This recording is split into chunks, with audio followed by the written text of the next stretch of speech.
Hello বন্ধুরা, আজকে আমি মৌমিতা আবার তোমাদের সামনে চলে এসেছি একটা নতুন রেসিপি নিয়ে।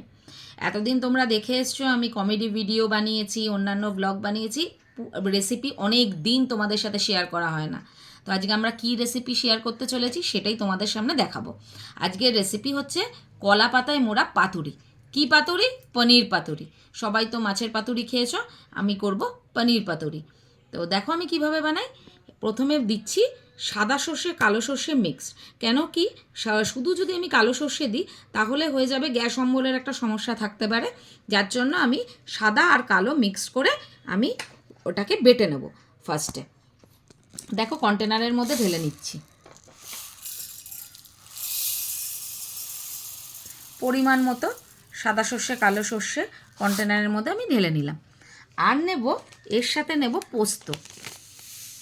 দেখো, সেটাও তোমাদের পরিমাণ মতো, তোমরা কে কতটা খাবে কিভাবে খাবে সেটা পরিমাণ মতো তোমরা পোস্ত ঢেলে নিতে পারো, কোনো অসুবিধা নেই।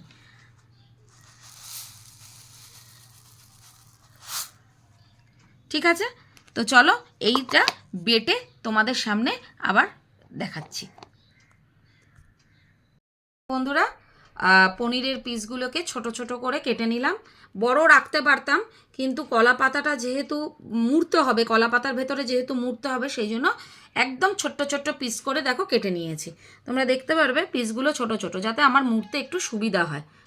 ছোট ছোট বড় রাখা যেত, কিন্তু বড় মুড়তে খুব ফোল্ড করতে কলা পাতায় খুব অসুবিধা হয়। যেন ছোট ছোট পিস থাকলে সেটা মুড়তে বা মশলা মাখাতেও খুব সুবিধা হবে, তার জন্য কেটে রেডি করে রাখলাম। তারপরে কি করছি তোমাদের দেখাচ্ছি। আমার বাটাটা কমপ্লিট হয়ে গেছে। এমন করে বাটতে হবে যাতে একদম নরম না হয়, একদম যাতে মাখা মাখা হয়, পনিরগুলোর গায়ে যাতে ভালো করে মশলাটা মাখানো যায়। নরম হয়ে গেলে কি হবে, কলা পাতায় ভালো করে আমরা মোড়াতে পারবো না। তাই এইভাবে আমরা মাখা মাখা করে একদম থিকনেস থাকে যাতে, সেরকমভাবে বেটে নিতে হবে মশলাটা। ঠিক আছে, এবার দেখো একটা কন্টেনারের মধ্যে আমি এই মিশ্রণটা নিয়ে নেব, যেখানে রয়েছে সর্ষে বাটা আর পোস্ত বাটা। আর নেব টক দই। টক দইটা দেখো একদম জল ঝরানো টক দই, এর মধ্যে কিন্তু জল থাকবে না। ঠিক আছে, অল্প পরিমাণে 2 চামচ মতো টক দই নিতে হবে। আমরা 2 চামচ মতো টক দই নিয়ে নিলাম। এরপরে আমি এই মিশ্রণটা দিয়ে দেবো।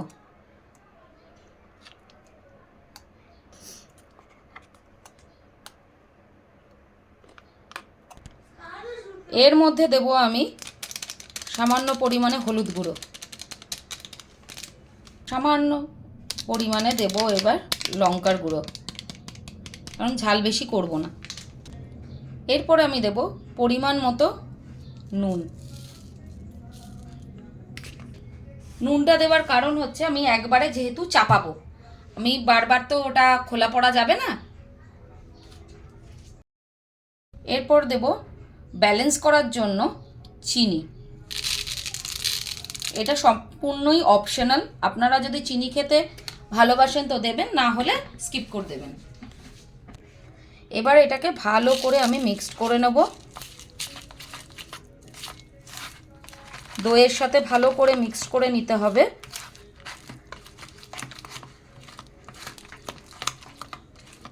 আপনারা যদি এটা থেকে কালার আনার চেষ্টা করেন তাহলে সামান্য পরিমাণে কাশ্মীরি লঙ্কার গুঁড়ো আপনারা দিতে পারেন, সেটা টোটালি অপশনাল।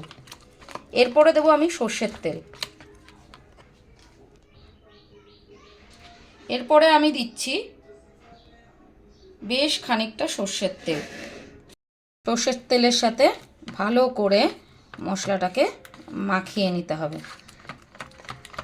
দেখো, এরপরে আমি পনিরগুলোর মধ্যে মশলাটাকে মাখিয়ে কলা পাতায় মুড়বো, সেটাও তোমাদের সাথে শেয়ার করছি, দেখতে থাকো। আমাদের পুরো প্যাকিং রেডি, দেখতে পাচ্ছ। যেহেতু এটা কলা পাতায়, সেই জন্য আমি কলা পাতার মধ্যে কিছুটা রেখেছি আর কিছুটা প্লেটের মধ্যে রেখেছি। কলা পাতার মধ্যে ধরবে না পুরোটা, তাই তো এবার আমি কি করব, একটা ফ্রাইং প্যান আমি গরমে বসিয়ে নিয়েছি, ফ্রাইং প্যানে তেলটা নিয়ে নিয়েছি, ফ্রাইং প্যানটা বসিয়ে নিয়েছি, এটা গরম করতে দেবো, তেলটা একদম গরম হবে। তেলটা গরম হওয়ার পর আমি কলা পাতাগুলো এর ওপরে বসিয়ে দিয়ে ঢাকা দিয়ে দেবো। চিমনিটা অন করে দিই, একটু কথা অসুবিধা হবে কারণ চিমনির আওয়াজটা আসবে। ওকে, এটা তেলটা গরম হয়ে গেছে, এবার আমি এক এক করে কলা পাতাগুলো দিয়ে দিচ্ছি। এইভাবেই দিয়ে দিতে হবে, তোমরা চাইলে ভাপেও করতে পারো, স্টিমে, আর এইভাবেও করতে পারো। আমি এইভাবেই করব, ভাপে করলেও খারাপ লাগে না, যেভাবে খুশি তোমরা করতে পারো। আমি এইভাবেই করব। আমি গ্যাসটাকে একদম সিমে করে দিয়েছি, এরপরে আমি এর উপরে চাপা দিয়ে দেবো। এটা এবার আস্তে আস্তে হতে থাকবে। আমি ঢাকাটা খুলছি, বাপরে, এরপরে এটা উল্টে দেব। একটা পিঠ হয়ে গেছে,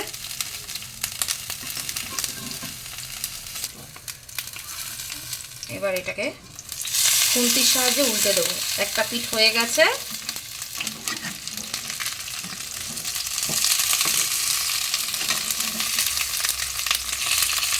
দেখতে পাচ্ছ লাল লাল হয়ে গেছে একটা পিঠ, আর একটা পিঠ এবার আবার ঢাকা দিয়েও হতে দেবো। ঠিক আছে, হতে থাকুক। আমরা ঢাকাটা এবার খুলবো, তো চলো। বাহ, মনে তো হচ্ছে হয়েই গেছে। তো এবার উল্টে দেখি, মনে হচ্ছে হয়ে গেছে। বাহ, কলা পাতাগুলো নরম হয়ে গেছে একদম। বাহ, এরপর এটাকে আমি নাবিয়ে নিই। নাবিয়ে নেবার পর কিরকম দেখতে হলো সেটাও তোমাদের ভিডিও করে দেখাবো লাস্টে। তো আমার ভিডিওটা যদি তোমাদের ভালো লাগে তাহলে অতি অবশ্যই কি করতে হবে, লাইক, শেয়ার, কমেন্ট তো করবেই, আর অবশ্যই সাবস্ক্রাইব করে নেবে। আর ভালো ভালো রেসিপি, ভালো ভালো ভিডিও, ভালো ভালো শর্টস, এগুলো সবই তোমাদের কাছে খুব শিগগিরই আসবে। ওকে, তো চলো আজকের জন্য টাটা।